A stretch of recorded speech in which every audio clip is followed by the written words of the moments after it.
छोटे से जंगल में टुनटुनी नाम की बहुत ही मोटी चिड़िया रहती थी। कुछ दिनों पहले उसके पति की मौत हुई थी। वो इतनी मोटी थी कि वो साफ सफाई का काम भी ठीक से नहीं कर पाती थी, जिसकी वजह से उसे कोई अपने यहाँ काम पर रखना पसंद नहीं करता था। काम न मिलने की वजह से वो बहुत परेशान हो जाती है। हे भगवान, मैं इतनी मोटी क्यों हूँ जिसकी वजह से कोई भी मुझे अपने यहाँ काम पर रखने के लिए भी राजी नहीं है। अब तो मेरे पास बस ये थोड़े से ही पैसे बचे हैं। इन पैसों में तो घर का राशन भी ठीक से नहीं आ पाएगा। नहीं, मुझे कुछ न कुछ तो करना होगा। ऐसे में कब तक हाथ पर हाथ धरकर बैठी रहूंगी। हे भगवान, काश मैं मोटी ना होती। कम से कम मुझे आज ये दिन तो ना देखना पड़ता। कहानी में आगे बढ़ने से पहले एक माँ जो खुद तो भूखी सो जाएगी लेकिन अपने बच्चों को कभी भूखा सोने नहीं देती। दोस्तों, तो आज उस माँ के लिए इस वीडियो को लाइक करके चैनल को सब्सक्राइब कर देना, क्योंकि माँ से बड़ा इस संसार में कोई योद्धा नहीं होता है। तो उनके लिए चैनल को सब्सक्राइब और लाइक तो आम ही बात है। ये सब सोचते हुए वो रोती जा रही थी और बार बार अपने आप को कोस रही थी। वो पूरी रात बस यही सोच रही थी कि ऐसा कौन सा काम है जो मोटे होने के बावजूद भी वो कर सकती है। तभी अचानक से उसके दिमाग में ख्याल आता है, हाँ, ये सही है। मैं ये काम आसानी से कर सकती हूँ। मुझे इसमें कोई परेशानी भी नहीं होगी। और फिर अगली सुबह जैसे ही सुबह होती है, टुनटुनी बाजार से बर्गर बनाने का सामान लाती है और बर्गर बनाकर एक ठेले पर रखकर चौराहे पर जाकर बेचने लगती है। जल्दी आओ, बर्गर खाओ, अपनी सेहत बनाओ। ताजा ताजा बर्गर, गर्मा गर्म बर्गर खाओ और अपनी सेहत बनाओ। बर्गर ले लो, बर्गर।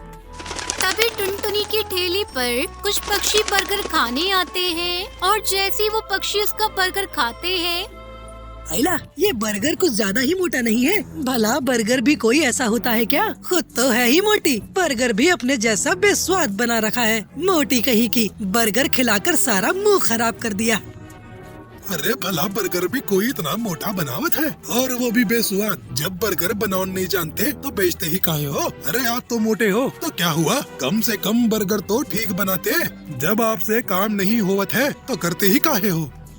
सही में, जैसे ये मोटी है, इसका बर्गर भी इसके जैसा मोटा और बेस्वाद है।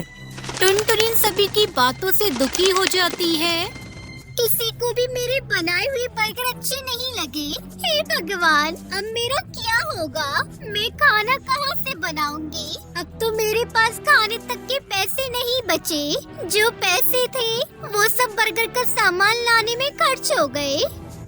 ये सब सोच कर टुनटुनी बड़ी ही दुखी होती है और वो दुखी मन से अपना ठेला लेकर अपने घर की ओर निकल जाती है। तभी रास्ते में अचानक से उसका बैलेंस बिगड़ जाता है और धड़ाम से जमीन पर गिर जाती है और गिरते ही वहाँ पर उसकी मौत हो जाती है और वो एक आत्मा बन जाती है। नहीं, मैं मर नहीं सकती।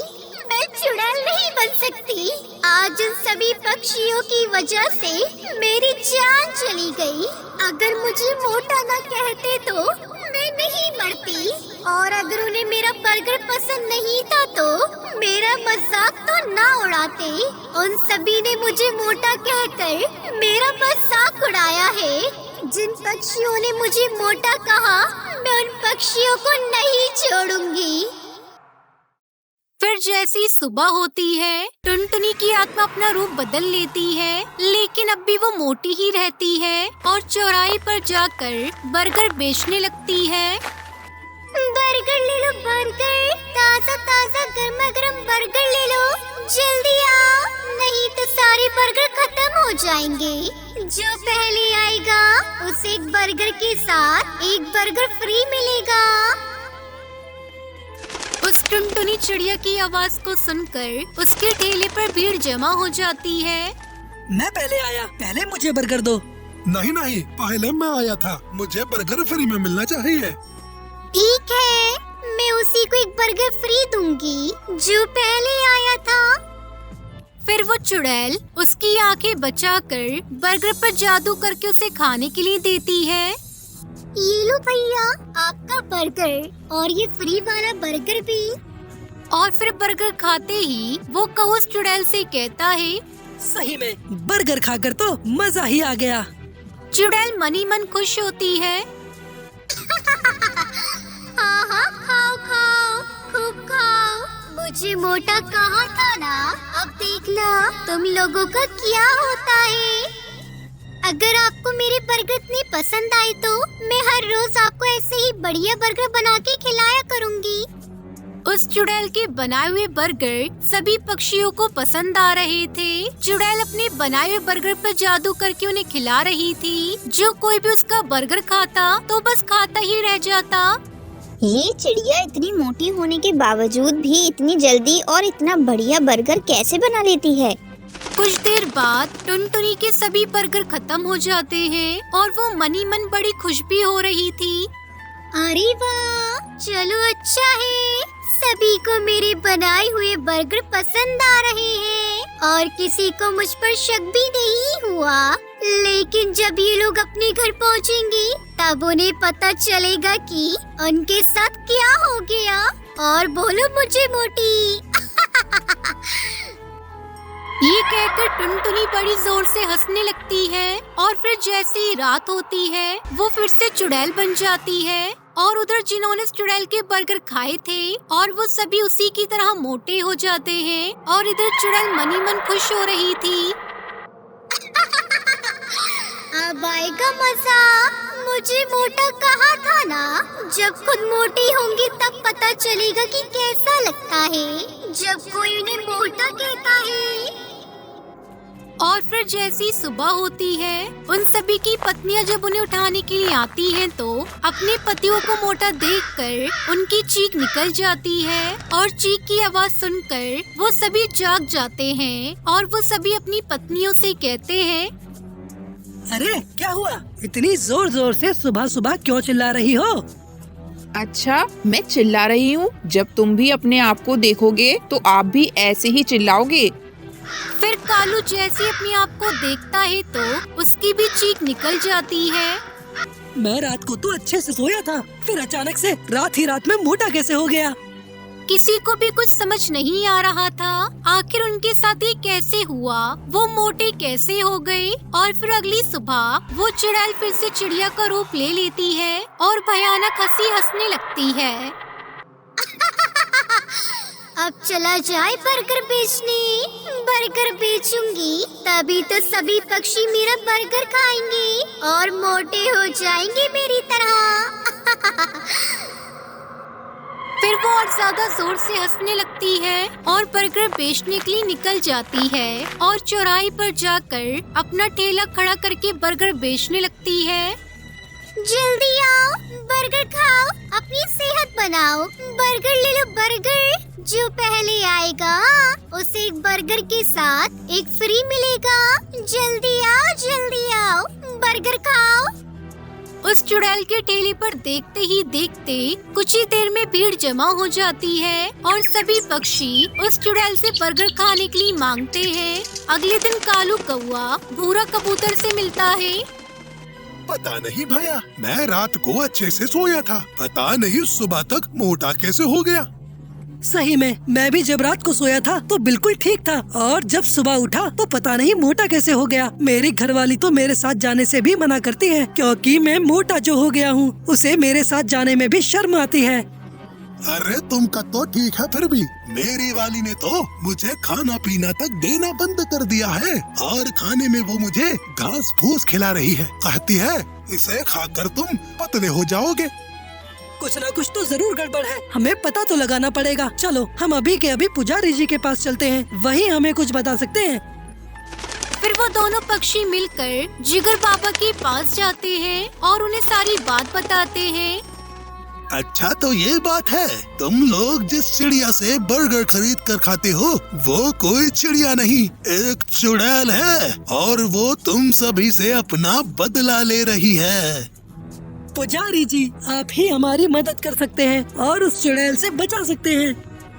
ठीक है, ये लो विभूति और इसे ले जाकर बर्गर में मिलाकर उसे खिला देना। पर हम उसे खिलाएंगे कैसे? ये मेरा काम नहीं है, मैंने अपना काम कर दिया है, अब तुम लोग अपना काम करो। फिर वो दोनों पक्षी उस चुड़ैल के पास जाते हैं और उससे बर्गर खाने के लिए मांगते हैं, और जैसी चुड़ैल उन्हें बर्गर खाने के लिए देती है, वो कालू कौआ जल्दी से उसके ऊपर विभूति छिड़क देता है, जिससे उसका शरीर जलने लगता है और वो अपने असली चुड़ैल रूप में आ जाती है।